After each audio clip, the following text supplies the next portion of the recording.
Pak Prabowo. Karena ngerasa nggak sebenarnya kan kalau kemarin Gibran juga sama aja kan, sama aja kan.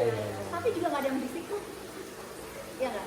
Masyarakat nggak ada yang berisik. Tapi ada yang mempermasalahkan tentang dinasti. Oke, jangan kasih tugas lagi ya. Iya.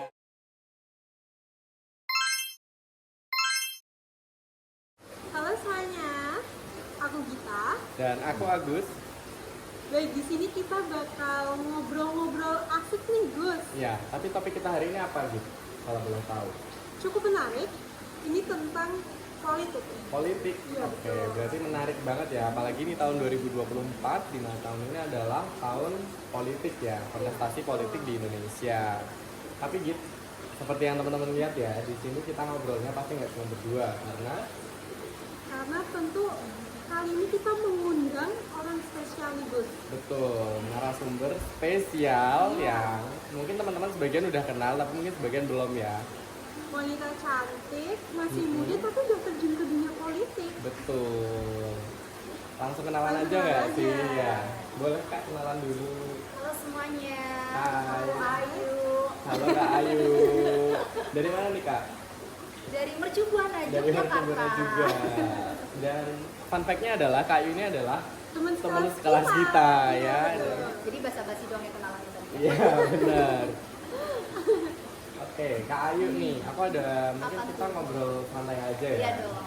Nah, dari aku nih ada pertanyaan Kak Ayu. Kalau tadi kan kita udah jelasin singkat ya soal bahwasanya narasumber kita hari ini itu adalah anak muda yang terjun ke dunia politik. Nah, kalau dari Kak Ayu sendiri ini kapan terjun ke dunia politik dan apa motivasi kakak untuk terjun ke dunia politik di usia yang masih muda banget ya mungkin waktu itu? Boleh Kak dijelasin? Oke, jadi aku itu masuk dunia politik itu tahun 2019 ya.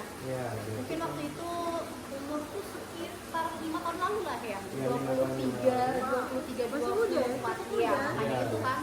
Terus kalau ditanya visi misi gitu Iya. ya, aku nggak mau jadi orang terlalu naif sih. Kalau aku harus jawab untuk ini rakyat, aduh Iya, basa-basi banget ya betul. sih, Say.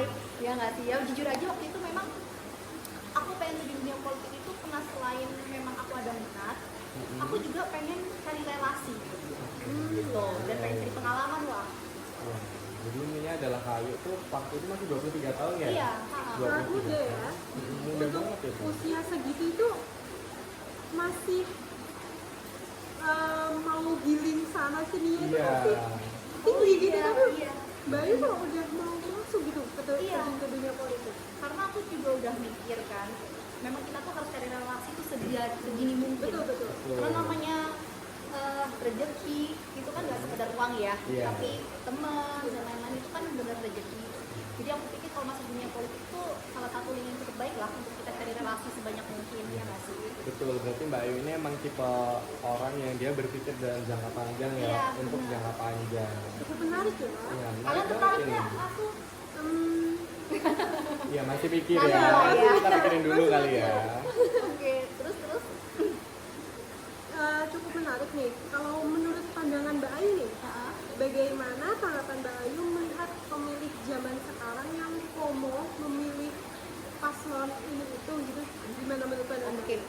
Berarti yang kita bahas itu tahun kemarin ini kan? Maksudnya tahun ini yang Iya. sebelum ini kan? Betul. Berarti fase-fase Pak Anies, Pak Ganjar, Pak Prabowo, yang Jadi yang masih hangat-hangatnya ya? Iya. Jadi gini, kalau menurut sudut pandang aku nih, sebenarnya kalau dibilang FOMO juga bukan FOMO. Mungkin Iya. masuk FOMO-nya itu karena dilalah kucingnya dia viral, Aju dan dia Oke, viral, benar, ya kan benar, FOMO benar. kan. Tapi kalau menurut sudut pandang aku tuh situasi alam itu memang mendukung untuk beliau tuh jadi, gitu. Maksudnya coba kita lihat paslon lainnya ya, Pak Ganjar. Iya. Pak Ganjar itu orang yang menurut saya sempat kenal dengan beliau dan menurut saya tuh Pak Ganjar itu orang yang oke lah untuk ke masyarakat, cara ininya tuh bagus banget lah. Cuman kalau kalian sadarin kemarin Pak Ganjar tuh banyak keplesetnya nggak sih kalau ngomong? Akhirnya jadi banyak Iya. bulian di TikTok, di sosial media, Terus ya banyak kan? yang jadi meme juga ya. Iya. Kayak ada Belum ditambah meme-nya lagi Pak mungkin Ganjar. Ibu Meganya juga Oh iya, jadi itu yang buat lawakan iya, gitu kan, betul. ibaratnya kan. Sedangkan kalau Pak Anies, menurut saya Pak Anies juga orang yang cukup idealis ya dan bagus ya. Cuman kalau Pak Anies itu untuk orang yang non muslim agak menakutkan. ya kan? Seperti kita tahu kan Indonesia ini kan nggak semuanya negara muslim ya, ya dong masyarakatnya. Contohnya gini aja deh, teman-teman aku itu banyak yang non, dan rata-rata mereka bisnisnya mungkin di dalam dunia yang di luar lingkup Islam, ya, rata-rata ya. Undercovernya Iya, ya. dan mereka cukup takut untuk memilih Pak Anies, takut dengan kebijakan-kebijakan yang akan beliau buat gitu loh. Ditakutkan akan berbenturan dengan bisnis mereka. Maka di situ kalau kita lihat ya nggak salah kalau misalnya akhirnya Pak Prabowo bisa menang ya. Iya. Karena situasi itu memang mendukung banget juga sih, ya kan? Di samping dari brandingnya Pak Prabowo sendiri mungkin juga lebih mengenai ya di Iya. masyarakat. Kalian ngerasa nggak sih brandingnya Pak Prabowo yang kemarin itu beda banget sama beliau yang sesungguh-sungguhnya? Iya betul. Bener nggak? Setuju Apalagi sih, dia setuju, nggak ada setuju. yang kata gemoy. Nah, Iya.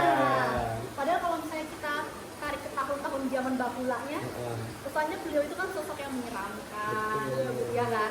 Tapi memang di sini timnya dia juga hebat sih. Kita harus akui ya tim dia hebat Iya. ya, bisa mengemas beliau menjadi sosok yang lucu gitu kesannya. Itu dan diterima di masyarakat Iya, ya Mbak, ya, dengan benar-benar. baik, sangat baik. Nah, itu kan kalau yang akhir-akhir ini Mbak, kalau dari apa namanya di tahun ini sama di tahun waktu Mbak di 2019 itu ada perbedaannya nggak sih Mbak? Perbedaannya Jauh banget ya, jauh banget. Kalau tahun yang sebelumnya itu situasinya itu lebih santai, lebih kita udah tahu lah kayaknya arahnya akan kemana sih yang menang sebetulnya ya kalau Iya. menurut pandangan saya ya.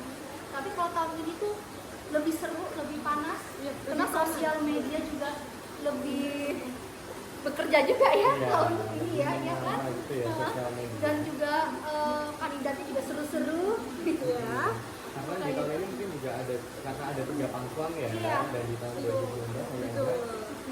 3 paslon dengan cukup berbeda. Iya.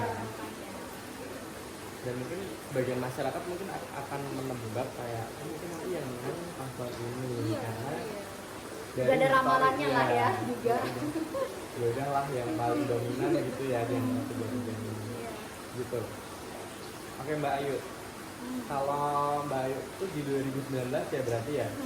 Kalau di 2019 tuh apa nih yang menurut Mbak Ayu, kan sekarang Mbak Ayu ini udah nggak masuk di politik atau gimana Mbak? Kalau di dalam dunia politik aku udah keluar ya dari partai ya. Tapi hubunganku sama orang-orang partai sebelumnya masih berjalan dengan baik. Oke, berarti masih ada relasi ya? Iya. benar. Nah, alasan Mbak Ayu akhirnya keluar dari politik itu apa? Dari parpol itu gitu. Oke. Karena sekali lagi niat aku 2019 nyalek itu kan memang benar-benar pengen cari relasi. Iya. Dan aku merasa itu udah cukup buat Sudah aku. cukup ya Iya, saat sudah ini. cukup untuk aku untuk saat ini gitu. Oke. Dan kayaknya ini ya, kalau sekarang ini tambah susah ya untuk dunia politik ya. Saingan udah benar-benar udah makin berat gitu. Banyak anak muda juga yang terjun Iya, ke dunia politik. benar. Mungkin kalau zaman dulu anak muda tuh agak jarang ya, Iya, jarang jarang. banget ya. Jarang banget. Yang tahun itu aja tuh kayaknya aku karakter muda bisa dibilang. Yang aku di Muntilan, Iya. itu aku karakter muda gitu kan. Oke. Kalau boleh tahu nih, maaf nih ya, apa penyebab faktor Mbak Ayu itu kalah? Oke, kita bahas ke situ ya. Oke, Ini seru boleh, banget. boleh. Ya. Iya. Jadi gini, waktu tahun itu aku maju, mungkin aku kalah juga dari bidana. Mungkin. Dan Nah, guys. kebetulan bansos itu turun itu waktu hamil 3 bulan pemilihan. Nah, di situ kan udah jelas ini ya. Udah waduh Iya. gitu. Mungkin itu kehendak yang di atas gitu Iya, ya. jadi bansos itu harusnya turun tahun 2018 akhir, dia malah turun di bulan Februari 2019. Sedangkan coblosan kayaknya kalau nggak salah waktu itu bulan Maret atau April gitu. Itu calon legislatif. Nah, jadi dari incumbent itu kan dia dapat support dari bansos-bansos itu gitu. Dan aku sih kalahnya di situ ya kayaknya ya. Cuman ya mungkin memang belum rezeki kali ya. Iya. Kalau betul. Mbak Ayu mungkin Mbak Ayu jalannya di dunia lain, di bidang lain Di gitu. dunia lain penampakan kali saya. Penasaran kali Di ya. bidang lain maksud saya. Terus, tapi Mbak Ayu ada kepikiran nggak buat tahun ini atau tahun depan mau nyoba lagi nih? Penasaran? Enggak sih, enggak sama Enggak, sekali. ya. Udah nggak ada minat sama sekali sih. Kecuali ada penawaran spesial. Ya, Mungkin boleh ya. lah kalau itu. Kalau ada, mungkin Siapa tahu ada yang mau support. Ya, ada yang nawarin join ke pantai lagi yuk gitu kan, siapa tahu. Nah Mbak Ayu, tadi kan dibahas soal kayak dari mungkin dana ya. Kalau boleh di-spill nih Mbak, kalau selama 2019 Mbak Ayu mencalonkan diri itu berapa sih? Atau mungkin dikasih estimasi aja? Waduh, kayaknya kalau itu nggak mungkin disebutin ya. Agak disebutin ya. Ya siapa tahu Tapi teman-teman nggak di sini. mungkin disebutin. Oke. Nggak apa-apa. Ya, nanti kalau yang mau tahu japri aja lah ya. Udah dibalas juga sih. Iya. Langsung DM Mbak Ayu aja ya. Iya. Oke. Oke. Oke guys, sekiranya cukup untuk obrolan kali ini. Betul banget, dan terima kasih Mbak Ayu sudah mau menemani obrolan aku dan Gita pada hari ini. Cukup menarik dan bermanfaat sekali. Ya, semoga apa yang kita obrolin hari ini bisa bermanfaat ya buat teman-teman semua, dan bye-bye. Bye.